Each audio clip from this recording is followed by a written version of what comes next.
Hello, and welcome to Meet the Mighty BF-109 with OverArch. The Messerschmitt BF-109 began life as a racing plane, the BF-108, named for Blegersfeist Flugzeug, the factory where it was first produced. The 108 won many awards for performance-driven aircraft, including setting the speed record for propeller-driven craft, a record that the 109 later stole and held until 1969. Following the success of the 108, the 109 was immediately commissioned by the Luftwaffe. 34,000 were produced, the first seeing combat in 1937. The 109 remained relevant throughout the war by constant revision and update. The 109 was an incredible interceptor, able to outclimb and outspeed all other props in World War II. It owed its speed to both a high-performance V-12 engine and a unique and innovative wing design. Large aircraft wings have higher drag but more stability, especially at low speeds. This allows for more violent turns and a lower stall speed. The 109 had small, relatively flat wings. This meant that there was less drag, allowing for higher speed and faster climbing. The 109 wouldn't have been able to even take off if not for three innovative features that increased lift. The first, spring-loaded leading-edge slats. They extended at low speed, curving the front of the wing, and were pushed shut at high speed, streamlining the wing. The second, cambering flaps. The boxes on the underside of the wing, they increased airflow to the flaps. And lastly, drooping ailerons that partially dropped when the flaps were extended. The 109's engine was incredible at its introduction. Most engines of the time were fed fuel via gravity, the downside to this being that the engine would lose power in a dive. The 109 solved this with injection engines. Although fuel-hungry, they allowed the 109 great safety, as the 109 could stay at altitude and dive away if surprised, or dive through bomber formations without the bomber escorts being able to follow. This stalk and dive tactic became a hallmark of the Luftwaffe. The top 109 ace famously remarked, "80% of my victories never even knew I was there."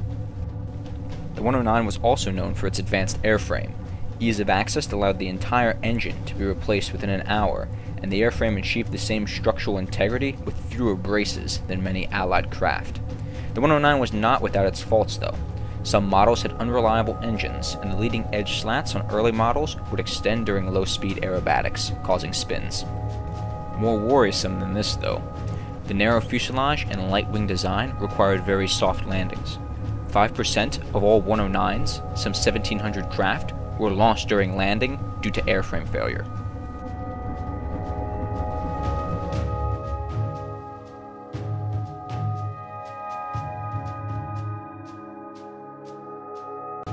During the 5 months of Operation Barbarossa, the Luftwaffe destroyed 10,600 Russian aircraft, the majority to the 109. Some squadrons exceeded a 25-to-1 kill ratio, and the Luftwaffe had over 2,500 ace BF-109 pilots. 105 of those pilots had more than 100 kills, and the top 3 aces had 1,000 kills between them. Hans-Joachim Marisol, while not the highest 109 ace, was certainly one of the most impressive.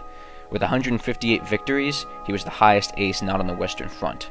All of his victories were achieved against experienced British and Free French pilots. His early career was plagued with disciplinary problems, including disobeying orders and non-combat exhaustion, a side effect of all his many girlfriends. He was transferred to Africa after earning his first 7 victories in the Battle of Britain. There he found little success, feuding with the Free French ace James Dennis. Marisol was first shot down by Dennis during a larger battle. Later, Marisol and Dennis came face to face, Marisol diving down and ambushed Dennis's trailing wingman. Dennis could do nothing but watch as Marisol shot down his wingman. Dennis took no action as Marisol approached. Believing he was unnoticed, Marisol closed in for the kill. Dennis threw his Hurricane into a skid right as Marisol opened fire. Rounds ripped through the air where Dennis was. Cutting throttle and pulling up, he forced Marisol to overshoot. A rolling dogfight ensued, in which Dennis fired a point-blank burst into the fuselage of Marisol. 4 rounds hit Marisol's cockpit, 1 missing him by inches. He was forced to crash land. Immediately following this, Marisol was shot down 2 more times, gaining only a single victory. Marisol's flying career was almost over when he began to obsessively self-train. He quickly began scoring victory after victory, and perfected the art of deflection shooting, leading and destroying targets he often couldn't even see. When threatened, British pilots would often form a Luftberry circle, flying in a giant circle with each craft covering the tail of the one in front of it. Any attacking aircraft would be drawn into a turning fight with Spitfires, a losing proposition for 109s.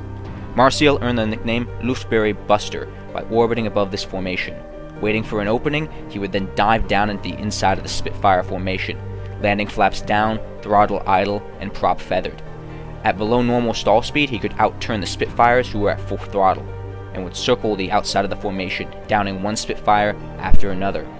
This had literally no room for error, as even a minor mistake in airspeed or turning rate would result in a fatal spin.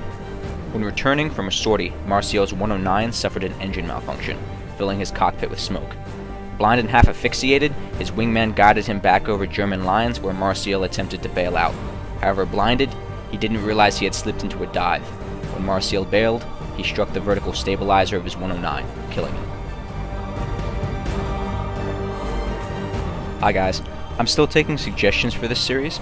Right now the tentative plan is to do P-41, Focke-Wulf 190, Tempest, and P-51, probably with some ground forces interspersed in there. So if you guys want to see something, just let me know. Thanks for watching.